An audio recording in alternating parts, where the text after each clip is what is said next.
Միջազգային top 10 թեմաների ամփոփումը Եվրամեդիա 24 հեռուստաընկերության եթերում։ Առողջապահության համաշխարհային կազմակերպությունը հայտարարել է հանտավիրուսի բռնկման հետ կապված դեպքերի թիվը հասել է 13-ի։ Իսպանիան հայտնել է նոր դեպքի մասին այն ուղևորների շրջանում, որոնք դեռևս գտնվում են կարանտինում։ Ընդհանուր առմամբ 3 մարդ մահացել է, սակայն մայիսի 2-ից հետո նոր մահեր չեն գրանցվել։ Սպոստանավի բոլոր ուղևորները, անձնակազմը եւ բուժաշխատողները վերջի 2 շաբաթվա ընթացքում իջեցվել են նավից։ ԱՀԿ-ն հայտնում է իրավիճակը մնում է կայուն, հիվանդացած ուղևորները ստանում են անհրաժեշտ բուժօգնություն, իսկ մնացածները շարունակում են մնալ մեկուսացման մեջ։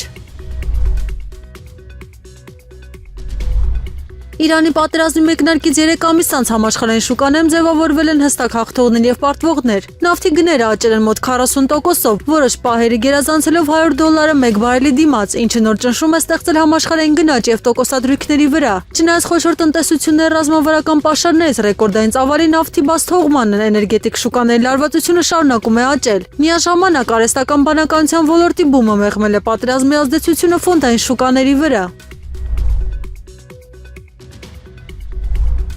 Չինաստանի արտգործնախարար Վանին հայտարարել է, Պեկինը պատրաստ է աշխատել Չեխիայի հետ հարաբերությունների վերականգնման ուղղությամբ։ Նրա խոսքով կողմերը պետք է խորացնեն քաղաքական երկխոսությունն ու տնտեսական համագործակցությունը։ Չեխիան վերջին տարիներին ակտիվորեն մերձեցել էր Թայվանի հետ, սակայն նոր կառավարությունը փորձում է վերականգնել կապերը Չինաստանի հետ։ Վանին ընդգծել է Թայվանը Չինաստանի ներքին հարցն եւ կոչել Պրահային պահպանել մեկ Չինաստան սկզբունքը։ Պեկինը նաեւ առաջարկել է ընդլայնել համագործակցությունը առևտրի, զբոսաշրջության եւ ներդրումների ոլորտներում։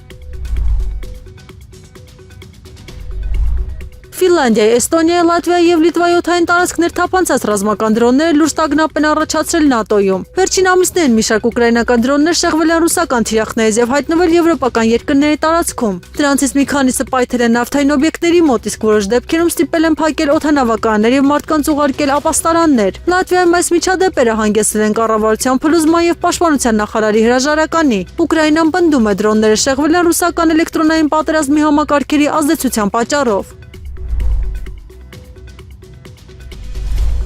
Իսրայելը հայտարարել է Գազայում սպանել է Համասի նորանշանակ զինված թևի ղեկավար Մոհամմադ Օդեհին։ Իսրայելական բանակի տվյալներով գործողությունը իրականացվել է 3 շաբթի օրը Գազայում։ Օդեհի ընտանիքը հաստատել է նրա մահը, նշելով, որ նրա հետ սպանվել են նաև կինն ու որդին։ Նույն հարվածի հետևանքով զոհվել է առնվազն 6 մարդ, ավելի քան 20-ը վիրավորվել են։ Համասը դեռևս պաշտոնական հայտարարություն չի տարածել, սակայն Իսրայելը շարունակում է ուժեղացնել ռազմական ճնշումը Գազայի եւ Լիբանանի ուղղությամբ։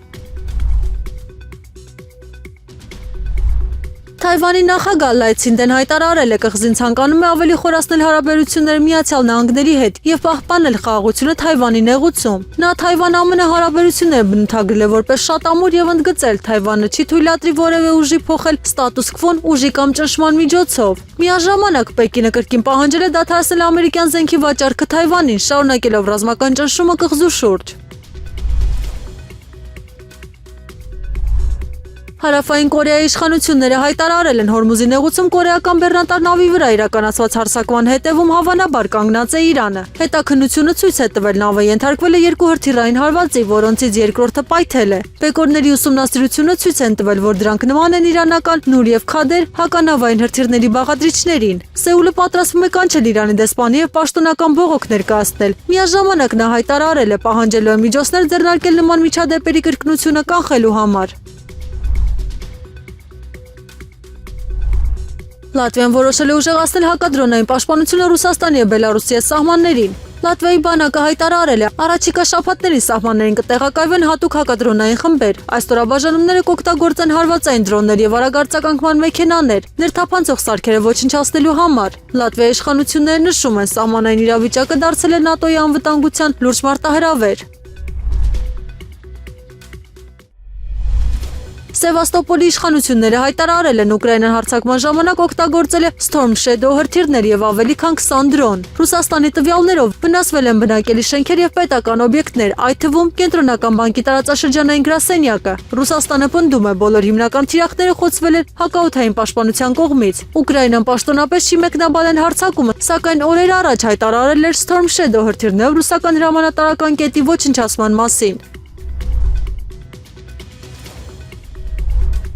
Ուկրաինացի բարձրաստիճան հրամանատար Անդրի Բիլեցկին հայտարարել է, առաջիկա 6 ամիսները կարող են դառնալ պատերազմի ամենակրիտիկական շրջանը։ Նրա խոսքով Ուկրաինան ունի սահմանափակ ժամանակ ռազմաճակատում նախաձեռնությունը Ռուսաստանից վերցնելու եւ խաղաղության բանակցություններում դիրքերն ուժեղացնելու համար։ Նա կարծում է, ռուսական բանակը սպառված է եւ այլևս ի վիճակի չէ լայնածավալ ճեղքումների։ Նա նշել է, Ուկրաինան պետք է վերահսկողություն ստանա ռազմավարական ուղղությունների նկատմամբ եւ միայն դրանից հետո բանակցի Մոսկվայի հետ ուժի դիրքերից։